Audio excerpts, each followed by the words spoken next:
This is Ahval Online, meeting point of accurate news and free comment on the current affairs of Turkey. Welcome to our podcast series.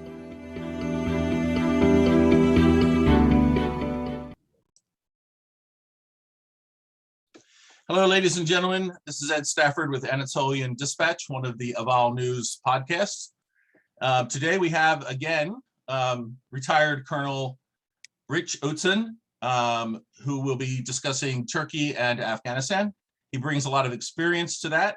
He was, at one time, the U.S. defense attaché in Afghanistan, in Kabul, and he also spent a year as the liaison between the International Security Force in Afghanistan, ISAF, and the Afghan government. So he has a wealth of knowledge. And Rich, thank you very much for joining us again. We've got great feedback about your presentations, your discussions. I'm deeply sorry that we haven't been able to get you on more frequently, but it's been a busy time. So always a pleasure to be here with you, Ed. So let's start. I mean, if you could just kind of give a general sense of what you think about how Turkey has been involved in the what I call the, as my personal opinion, what I call the U.S. NATO withdrawal debacle from Afghanistan. Certainly. Well, I think, and I wrote about this before the debacle, and I got it half right and half wrong. What I wrote about was kind of the idea, and this was in a piece for the Jamestown Foundation, that Turkey has been pretty much from the start of the Afghan war. They've been with us from the start, 20 years. I was there the night of 9/11 when they called to our headquarters, the Office of Defense Cooperation in Ankara, and offered forces. They said, you've been hit, we're your NATO ally. We've got a company of special forces on the tarmac ready to go right now. If you're going somewhere, we'll have a battalion ready by the end of the week. And that was not an exaggeration. That was the deputy chief of the Turkish General Staff talking to our senior military officer in Turkey to convey that. And you know what? They came in very, very early. They, along with the British, were the first ones on the ground from NATO to join us after we had inserted special forces for the fighting. And from very early in 2002, they helped to stabilize the situation. But one of the things that they did from the start, and this continued all the way through this year, and I think in a sense continues still, is kind of a triangulation between NATO and the Western forces, the US-led coalition, if you will, on the one hand, the government of Afghanistan, the GROA, as we call it, government of the Islamic Republic of Afghanistan, on the other hand, and the Taliban. And it's not that they were in any sort of a formal relationship with the Taliban, but the Turks consistently cite the fact that they've got ethnic ties to some Afghans and historical ties to all Afghans. The Turks who settled, the Oghuz Turks who came through Central Asia to settle in Anatolia, passed through Afghanistan, and they have cultural ties. They have political ties that go back to the time of Amanullah Khan in the First World War, and Ataturk, and even before Ataturk in the Ottoman time. So the Turks have always been aware of Afghanistan. They didn't just sort of discover it after 9/11 like we did. So, I mean, in terms of the public consciousness. Right. So they have always tried to not kill Taliban because they don't want to be seen as killing Afghans. They didn't want to have, so what they did as part of the coalition in Afghanistan was they helped stabilize, they trained, they ran hospitals, and very quietly, they also had back channel conversations with the people who were, if not Taliban, were certainly close to the Taliban. So this triangulation, I suspected, would continue, that as GROA sort of went through the transition into being in the lead in the fight, and the US pulled its forces out, that there would be this external support. This is where I was wrong. I thought the United States would maintain robust air power, air support, logistical support. I had no idea how abruptly and totally we had deconstructed our support to the Afghan forces, which really put the writing on the wall in terms of what happened in July and August. So I suspected that they would be triangulating still, even in our physical absence, and their role would be amplified.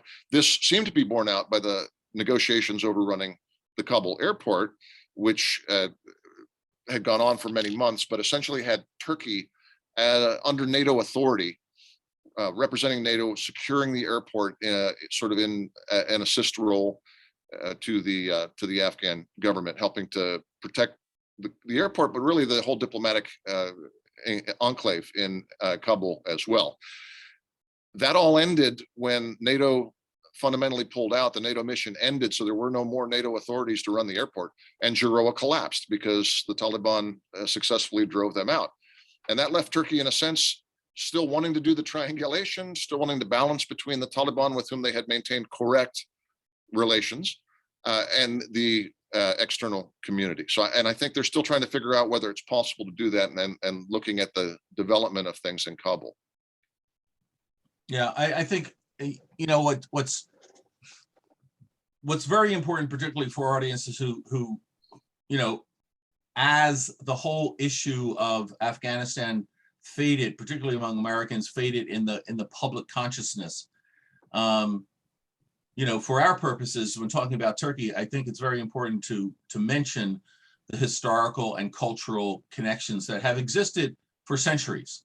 A couple of weeks ago, I had Chris Kilford, who had retired Canadian officer, and a historian by training, and you know, he made the point, the same point, not in as much detail as you just made, that there are those connections, and that actually opens up the possibility of the Turks doing something. Now, they've already been doing triangulation, as you say.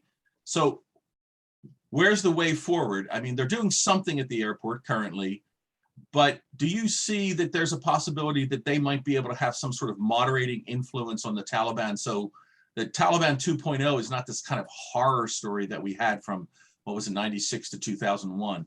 Yeah.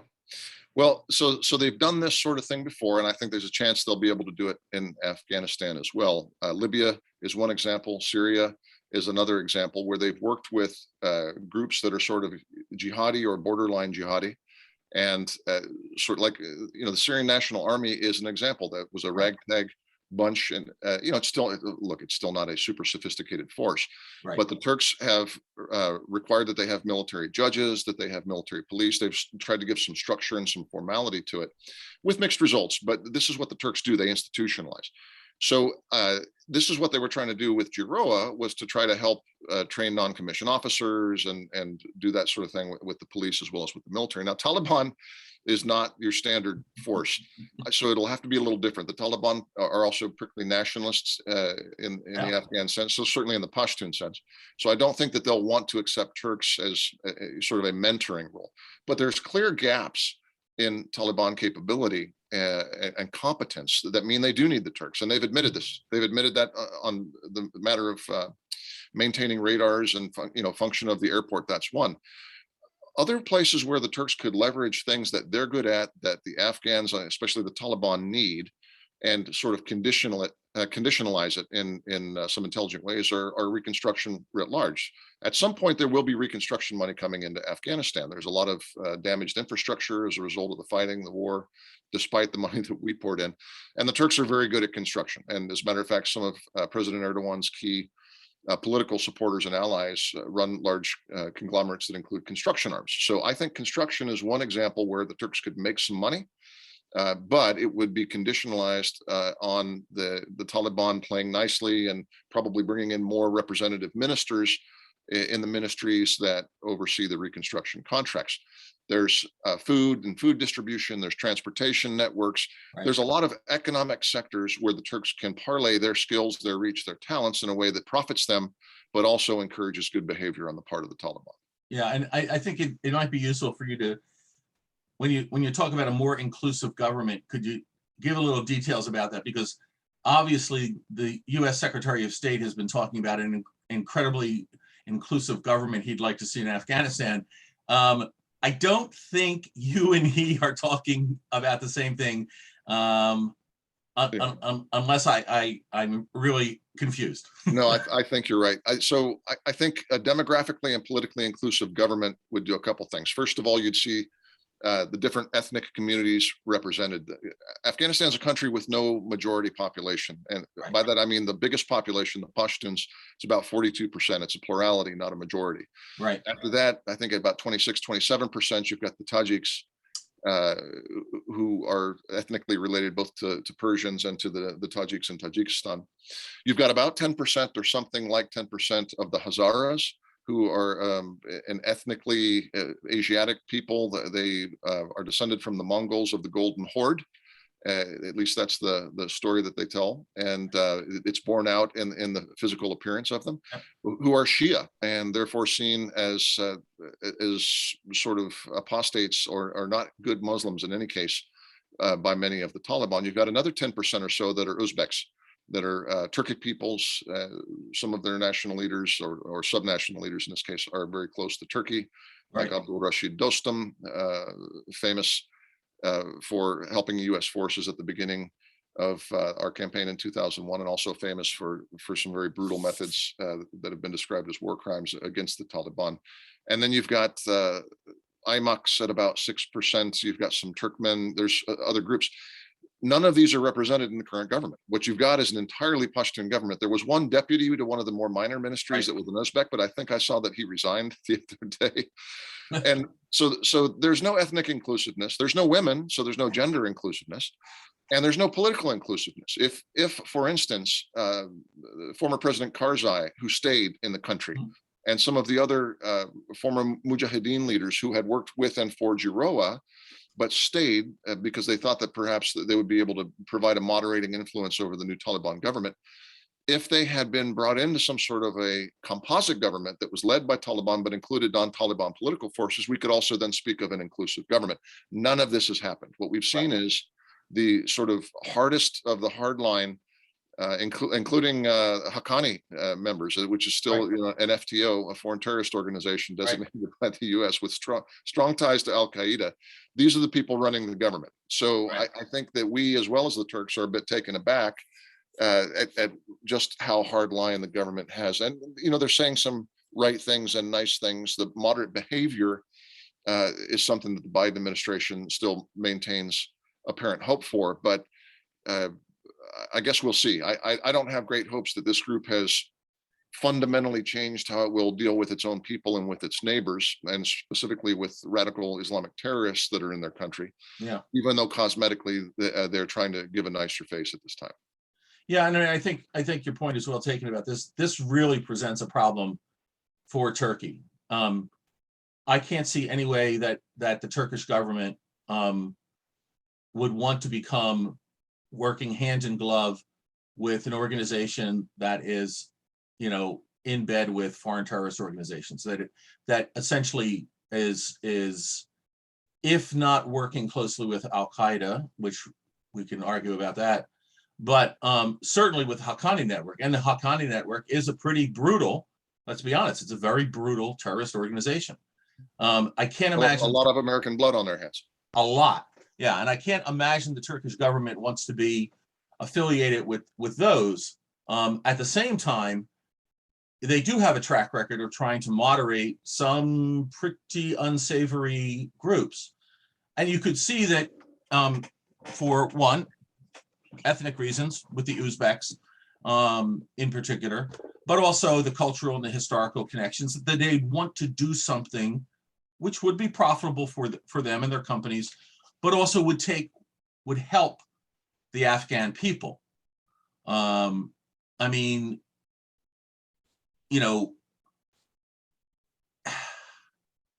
so how do they do that in a sense? Is there any way that Turkey can actually be engaged and separate itself from what is looking to become a fairly radical, militant, violent Islamist government, at least apparently, while providing something for the Afghan people? Yeah, well, they have several advantages or tools that are still in place for that to happen. One of which is the very close diplomatic relationship, strategic relationship, really, that Turkey has both with Islamabad and with Doha. So, I mean, the Qataris obviously from the start have been hosting the Taliban leaders in Qatar as the negotiations dragged on for the last decade. They've been providing advice and support of various types to the Taliban since the seizure of power. And Pakistan, of course, especially the Inter Services Intelligence Directorate, or ISI, essentially have run portions of the Taliban. Now, there are people saying that Taliban has outgrown that and that they are beyond the control even of Pakistan. But at the end of the day, this is not a movement or now a government that has significant resources of their own, not on an international scale.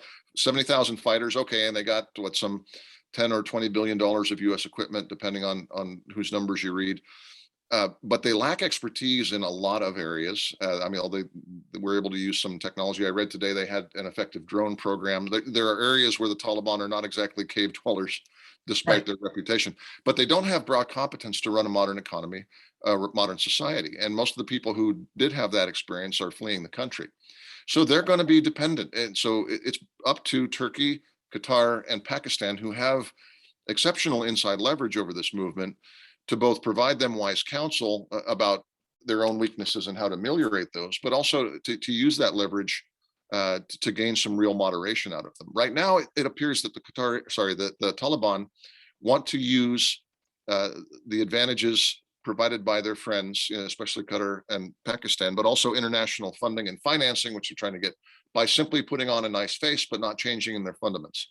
Right. And I think that's what these three countries who have exceptional inside influence right now really need to press for. And if they do that, then we can talk about something that becomes an asset to the West, where, the West and the United States, admittedly having to wipe some mud off of our face after the failure of the way we were trying to do it, can actually have a clear-eyed approach where we don't have to be hands-on, we don't have to be complicit with that government, but that we can, through governments that are closer to us, that are willing to pinch their nose and talk to these guys, can achieve some of our goals nonetheless. Yeah. If we can segue a little bit. So one of the things that I think went dramatically wrong, and this of course is coming from a retired Foreign Service officer, was the coordination in the drawdown and ultimate withdrawal of U.S. forces, which was, as you've mentioned, this was not a pure U.S. mission. This was a NATO mission. There were, until the April 8th announcement by President Biden that we were bugging out and going to be doing it pretty fast, there were at least 7,100 NATO forces in the country as part of that NATO mission, including Turks. So from your perspective, what happened? How come there was no coordination amongst the NATO partners? Well, so one reason is that, we had an inauguration on January 20th, and it immediately became a priority for the incoming administration to figure out its Afghanistan policy. But they didn't know. They didn't come in with a clear policy. So they had to go through a policy review. Mm-hmm. And I think it took, with January to April, 3 months, right, to figure out what they were going to do. And in that period of time, there was remarkable message discipline coming out of the White House, National Security Council, and the lead foreign policy agencies, DOD, CIA, and the State Department, of course. Of course, State Department's lead foreign policy, but they all, you know what I mean. I didn't mean to. Yeah, I know what you mean. Don't worry about it. I'm retired. Go on. National security and foreign policy agencies. So I can tell you, because I was in, one of those departments through February, and we were trying to get some bandwidth and to focus on other issues like Syria. And it was impossible because all of the air in the room was being consumed by what do we do in Afghanistan. So I think it literally took 3 months to figure out what we were doing. And in that period of time, not only did the rest of the US government not know and the US public not know what was going on, but neither did our NATO partners. So by the time the decision was made, and with a very aggressive timeline, I think that it was already late in the game. And most of the NATO partners have made it clear that the speed, just the decision to get out was abrupt, as quickly as it was done, but also the pace at which it was determined that it should be done. The Turks, and I talked to multiple Turks about this, in April, May, June, I think they didn't understand, like I didn't understand, just how precarious a state we were leaving Giroa in. And I think they assumed that we'd be leaving contracts and money and something that would survive. Of course, even our own intelligence community seems to have thought that we were leaving in place something that would survive until the fall, at least, and probably into next year.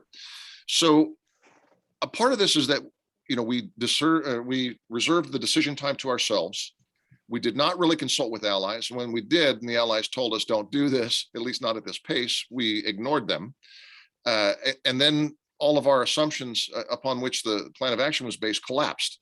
So, the Turks and the Americans kept negotiating, and this was up until July and even into August, over this airport deal. And I think the negotiations were done in good faith. I think that they had worked out all the details up to and including the type of financial support the Americans would be giving to the Turks to do this NATO mission and the other support from NATO. And then it all fell apart in about 2 weeks. So I don't think that there was a feeling that it was, dictated. This was not the United States dictating and coming in with a heavy hand and forcing NATO or the other countries to do it a certain way. It was just cavalier. It was done quickly and without a lot of external coordination in the decision-making phase. And then in the execution phase with a disastrously cavalier attitude that resulted in us all essentially being in a hostage situation at the Kabul airport. So bad ideas, badly coordinated. There's a, I can't remember who made this saying, but it was, I'd rather be hated than ignored.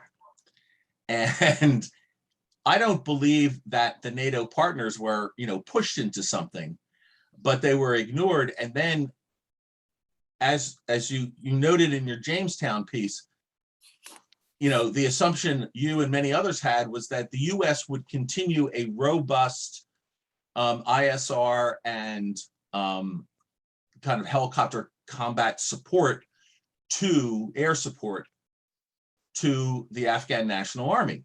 Well, what would have happened if that had happened? I don't know. I don't think the collapse would have been as rapid as it was. I think it would have been like Vietnam between 1972 and 1975. People forget that the United States ended its combat role in Vietnam in 1972. Small number of advisors, air support, but most importantly, a high level of financial commitment and support and intelligence. And in 1972 and in 1973 and in 1974, the North Vietnamese Army launched major offensives that were defeated by the Army of the Republic of Vietnam, by the ARVN. What happened in 74 is Congress cut their money in half. Exactly right. And then cut it in half again. And they no longer could pay for the aircraft maintenance. When they lost the aircraft, they lost a lot of their intelligence and their strike capability. And then when the final assaults came in late 74 and 75, the game was over.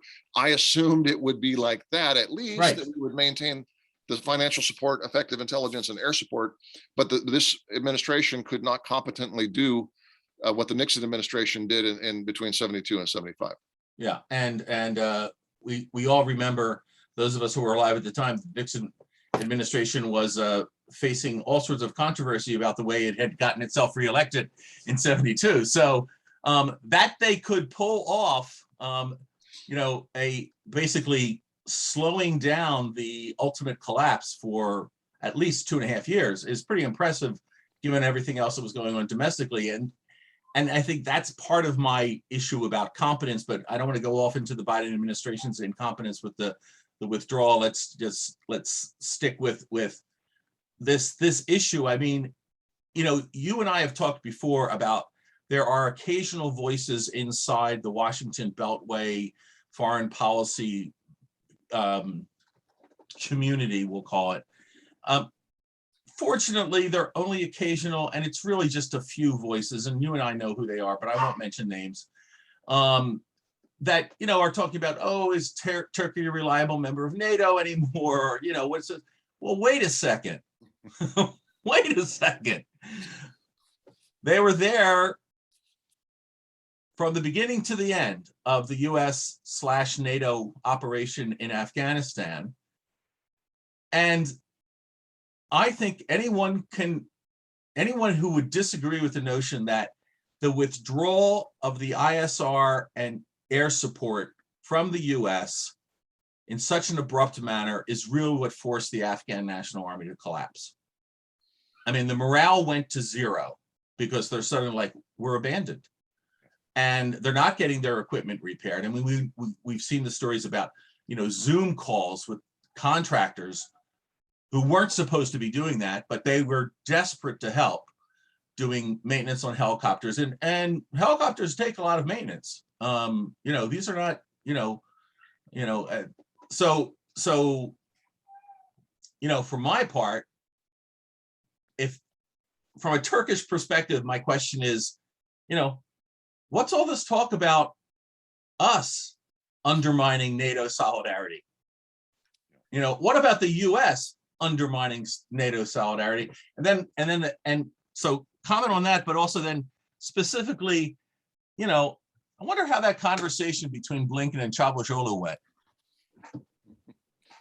Well, look, to a certain extent, the Turks are pragmatists, and some of this is water under the bridge in that this weekend coming up, you've got not only President Erdogan coming to New York for meetings on UN General Assembly and the sidelines of it, but you've also got a serious delegation, which last I heard was going to be headed up by the Deputy Foreign Minister, Sedat Önal, coming to Washington as well for a series of meetings that includes a number of directors general and fairly senior people. So I think that, I hate to say that history is once again sort of rhyming in the sense that Mark Twain said, history doesn't repeat itself, but it certainly rhymes a lot.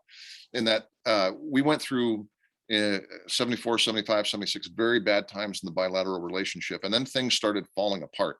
Ironically, one of the places they fell apart was Afghanistan because of the Soviet invasion in 79. And the Iranian Revolution was another. Well, guess what? Iran is up to regional mischief again, and Afghanistan's falling apart again. And this may be a punctuation mark to at least shift, even if it's not a revolution in U.S.-Turkish affairs. Maybe we shift from recrimination and the stupid dialogue or monologue of some in Washington. Why don't we kick them out? They don't really deserve to be in NATO. They're not. You know what? I think one object lesson of this is that the Turks did fulfill their promise. They stayed 20 years, as you said. Yeah. And at the end of it, they were there. They were helping to save babies and to help evacuate the people that needed to be evacuated. And so I think that is the strongest object lesson. There were other NATO allies that stayed and that worked as well. But Turkey is not a country that would abandon the NATO mission there. Right.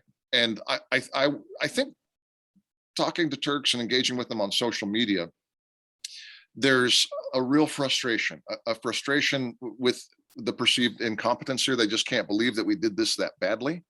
But there's also a determination not to be dependent on the US again, certainly not in their own region. I mean, they're looking at Syria, they're looking at Iraq, and they're saying, look, everywhere you've gone, everywhere you've started something, you've either left it half done or you've done it and then left it worse for us, worse for Turkey, and worse for the shared security interests than it was when we started. So there's a real question about U.S. Strategic competence, and what that leads to is reinforcement of the idea that Turkey should be a good and loyal member of NATO, but certainly not let NATO or the United States dictate its foreign policy. This is ratified and affirmed to the Turks that strategic independence as the primary position is the right way to go. Yeah, I mean, I think this is a point that a number of people have been making. I wouldn't say that it's strategic incompetence on the part of the United States. It's a strategic lack of patience. And this is something H.R. McMaster has been talking about the last couple of weeks, is that we have no patience. Okay, think about how long it took for us to basically move occupied Western Germany into the Federal Republic of Germany, into a true, bulwark of democracy in Europe. It was not 20 years for that to take place. I dare say that if we had pulled all US troops out of Germany in 1965, it's not something we would really want to think about. Or if we had pulled troops out of Korea in 1970. Right, exactly. I mean, so the fact that there were all these people talking about the forever war, well, there is a forever war going on, but it doesn't, Afghanistan is a battle within that forever war. And I would like to say that it's the forces between freedom and representative democratic government and those who prefer some sort of autocratic rule. writ large. Just leave that in as a generic. And which side are we on? Right. I don't know. Have you gotten your vaccine yet? We're okay. Just to be clear, we're still the good guys. I believe that. But I believe we're still the good guys, and I think, but the lack of patience, it really raises questions about, we had certain expectations. You hear all these voices. The only thing we should have done in Afghanistan is we should have gone in, gotten Osama bin Laden. Okay. And one could make an argument that then we should have said, once that was done, we should have said to the Taliban, look, you can be part of this government structure that we're going to work on helping to build, but it's going to involve you guys taking the terrorists and really just taking terrorism and completely eradicating it from your structures. We're not going to interfere with your cultural development about, how many women should be in high school and how many women should be in universities. Okay, fine, we could have done it. But all of this discussion involves saying, well, we should have done the minimum and we should not have done anything to foster democratic governance.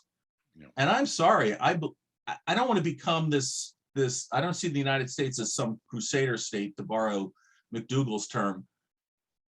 But I do believe that unless you are going out and pushing democratic governance, it will wither, because there are a lot of forces who really don't want to see democratic governance.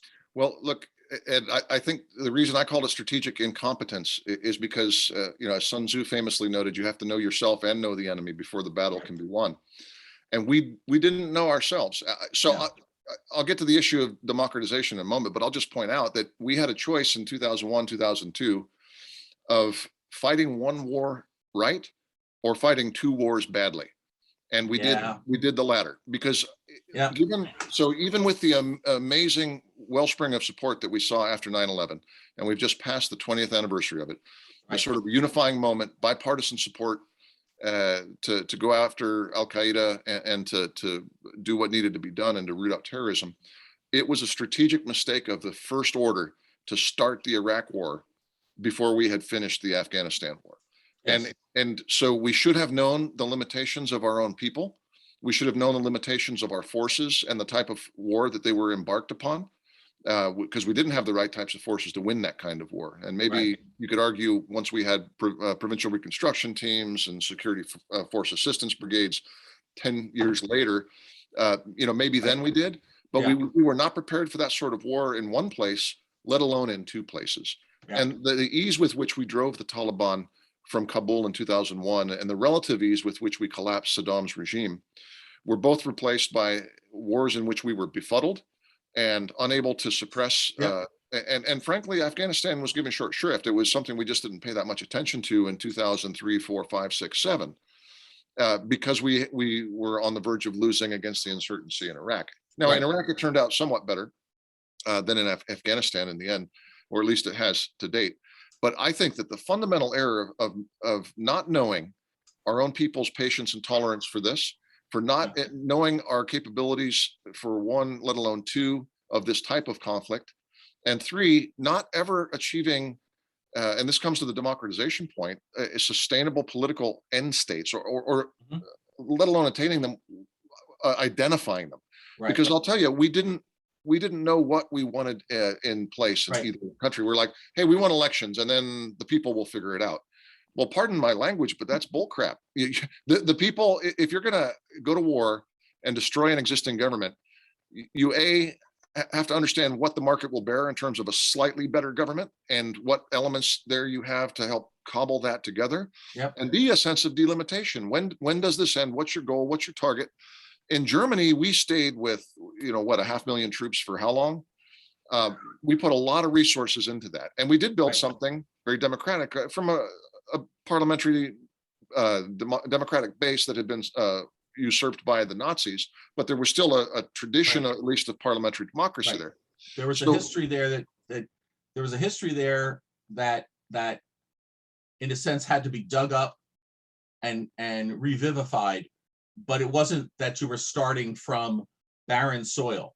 Yeah, and what you recommended, which is to lay out a sort of maybe a Shura-based governing structure in which the Taliban would have a role, but there would have to be a better deal for the minorities and for women, and less support for terrorism. That probably would have been doable, but we went with a maximalist goal and not a realistic one. And again, all of these to me represent strategic incompetence. I think that we have to do some real soul searching about how we're going to intervene in countries. Very clearly, we still have the capacity to defend ourselves if we're directly attacked, and our direct allies. But in these messy wars overseas, where we want things to get better, the sense of modesty and delimitation in our goals has to be a primary lesson from this, because we are just not good at it if we judge by the record of the last 20 years. Well, and I would go back even further than 20 years, but we have. Well, Panama turned out okay. Yeah, Grenada went pretty well too. Although it did get Maggie Thatcher upset with Ronnie, but But anyway, so last thing, let's kind of wrap up with. So I think you're absolutely right that the Turks are going to be pragmatic about this thing, but at the same time, in some ways, they're going to. I think they're going to bank this in a sense, because I think you're absolutely right. They are going to turn a deaf ear to anyone who says you shouldn't pursue an independent foreign policy. You have to focus first and foremost on NATO solidarity. To which they're going to say, yeah, okay, nice theory. What about the 800-pound gorilla around the NATO conference table? Yeah. When we get the 800-pound gorilla, can we to do that? And I just think, and I think you're absolutely right. I think what's going to happen is Turkey is going to say, look, we're going to continue to be a member of NATO. We're going to continue to do those things that are expected of us, that are also expected of everybody else. But at the same time, whether it's in enhancing our defense industries, or whether it's working on alliances that might make people in Washington a little nervous because they're not comfortable with who the Turks are speaking out with, I think they'll play that really well. I mean, in one sense, look what we were doing. The United States was reaching out to Turkey to say, look, can you take over the security of the Kabul airport? And also for, the embassies that are going to still be there once the US leaves. Okay. So it's going to be impossible, frankly, impossible for the US to actually give Turkey any problems about its efforts with whatever results in Afghanistan as the government. And I agree with you. I don't think they're enthusiastic about a lot of the elements of the Taliban government that we have seen so far.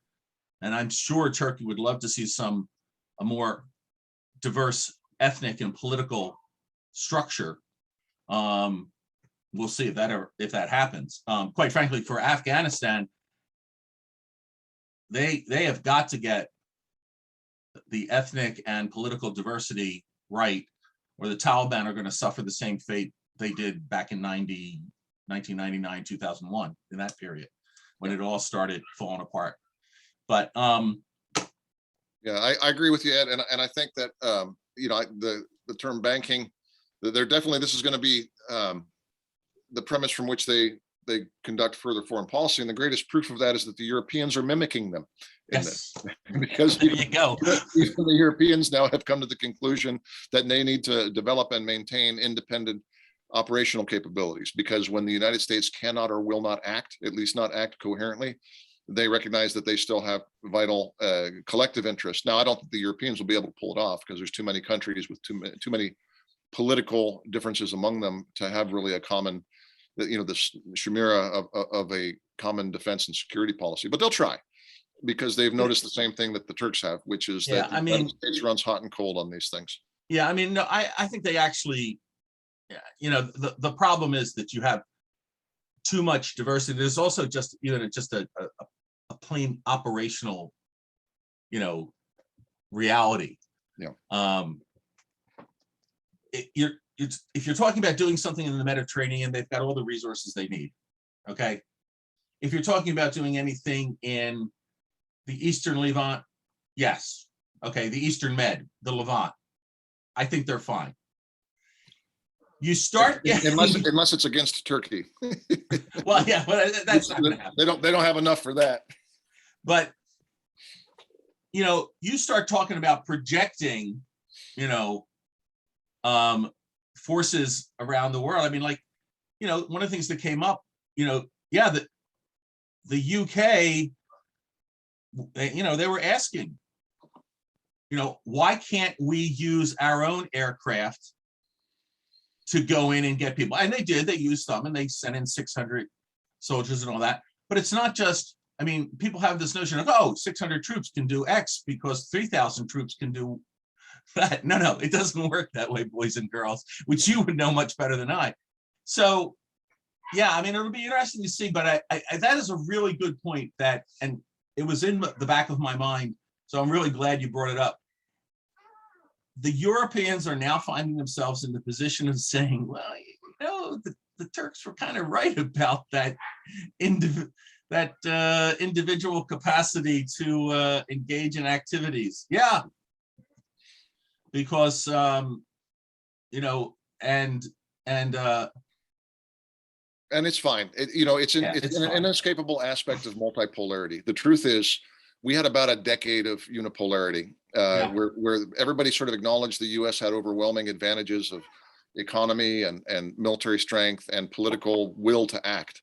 But all those things are sort of more diffuse now. And it's not that we're no longer the primus inter pares. I really think we are the first among equals. But our people don't much care about foreign policy. They're very inward looking, and the country is going through political paroxysms now between left and right. Yeah. And our people don't want us to be leading or managing any of these places, to be honest with you. So it's more natural for these sort of local constellations of power that are unique to each region: the Eastern Med, North Africa, the Caucasus, the Balkans, Eastern Europe, these, and Central Asia is another one where the Turks will play their particular role, and the other powers will. Luckily, in East Asia, where we've got a big China problem, there's also 3 very big and capable states, that we work with in the Quad, that are concerned about that and willing to keep a free and open Indo-Pacific. So we'll see. It's going to be a very messy and complicated multipolar world for the next couple of decades. I think people have rightfully lowered their expectations in the United States. That doesn't mean we should be discounted. We're still a force to be reckoned with when we get our dander up, or when we care about something very specific. But Afghanistan is a nice punctuation mark, ending the conceit of a unipolar world. It clearly no longer exists. Yep. All right. And it will be fascinating to watch how Turkey plays in that multipolar world going forward. All right, ladies and gentlemen, this has been Rich Outzen talking again with Anatolia Dispatch about the situation of Turkey in Afghanistan and what's going to result from that. We're looking forward to the visit of President Erdogan. Those of you may have caught the message that Rich has a piece that was written in the Jamestown Review that was a kind of predictive and showing that much of what he thought did bear out. So if you want to go and check that out, Jamestown Review, check it online. And Rich will have to talk in about another month or so after we get all the fallout done from President Erdogan's visit to UNGA and all of his delegation to Washington. Yeah. Again, thanks very much. Thanks, Ed. Have a good day. Okay, you too. I'm gonna. You can follow Ahval News Online podcast series through Apple Podcasts, Spotify, YouTube, Google Podcasts, SoundCloud, and Spreaker. All you need to know about Turkey is here for your ears, mind, and attention. Thank you for listening to our podcast.